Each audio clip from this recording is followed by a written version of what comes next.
उत्तर दिनाजपुर की सरजमीन से आप अल्लामा अलबानी रहमहुल्लाह बन सकते हैं।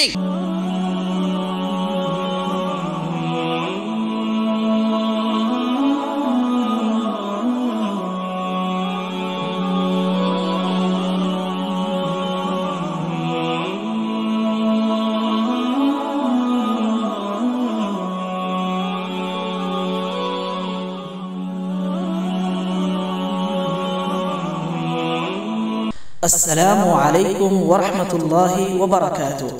বিশেষ করে আমি আজকের লাইভে আমার পুরাতন ছাত্রছাত্রী এবং তিনাদের গার্জেন, তিনাদের অভিভাবকদেরকে আমি অনুরোধ করতে চাই যে আপনারা যারা নিজের ছেলে মেয়েকে আবার পুনরায় এই জামিয়াতুল ইমাম আল-বানীতে পড়াতে চান, আমি অনুরোধ করব আমার পুরাতন ছাত্রছাত্রী, আমার পুরাতন বেটা বেটিকে, আমার গার্জেনদেরকে যে দয়া করে আগামী 6 এবং 7 এপ্রিল, 6 এপ্রিল বেলা 12টা থেকে রিঅ্যাডমিশন আরম্ভ হবে, 7 এপ্রিল সন্ধ্যা পর্যন্ত চলবে। 6 এপ্রিল বেলা 12টা থেকে রিঅ্যাডমিশন পুরাতন ছাত্রছাত্রীদের আরম্ভ হবে এবং 7 এপ্রিল সন্ধ্যা পর্যন্ত চলবে।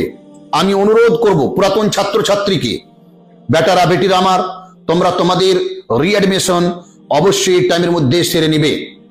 কারণ আমরা যেটা আভাস পাচ্ছি এবং হোয়াটসঅ্যাপ এবং ফোনের মাধ্যমে যারা দায়িত্বে রয়েছেন, যে শিক্ষকরা, তাদের সঙ্গে যেভাবে গার্জেনেরা কন্ট্যাক্টে রয়েছেন, বড় সংখ্যাতে ছাত্রছাত্রী ভর্তি হতে আসবে।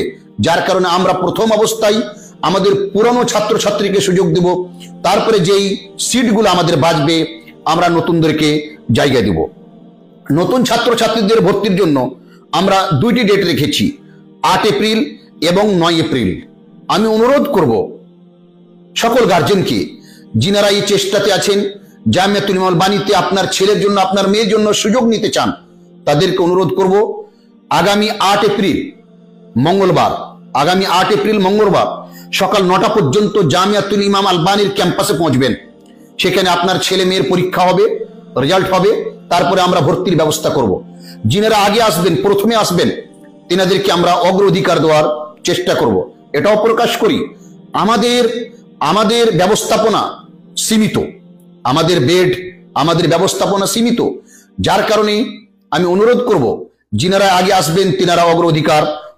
আল্লাহ তাআলার কাছে দোয়া করি, আল্লাহ তাআলা যেন জামিয়াতুল ইমাম আল-বানীর খিদমতকে কবুল করেন, আমাদের সৎ উদ্দেশ্যকে পূরণ করেন এবং আমরা ছাত্রছাত্রীদেরকে রূহানি তারবিয়ত, ইসলামী তারবিয়তে আমরা লালন পালন করে তাদেরকে দিনদার, আল্লাহ ভীরু ছাত্রছাত্রী আমরা তৈরি করতে পারি। আল্লাহ তাআলা যেন তার তৌফিক দান করেন।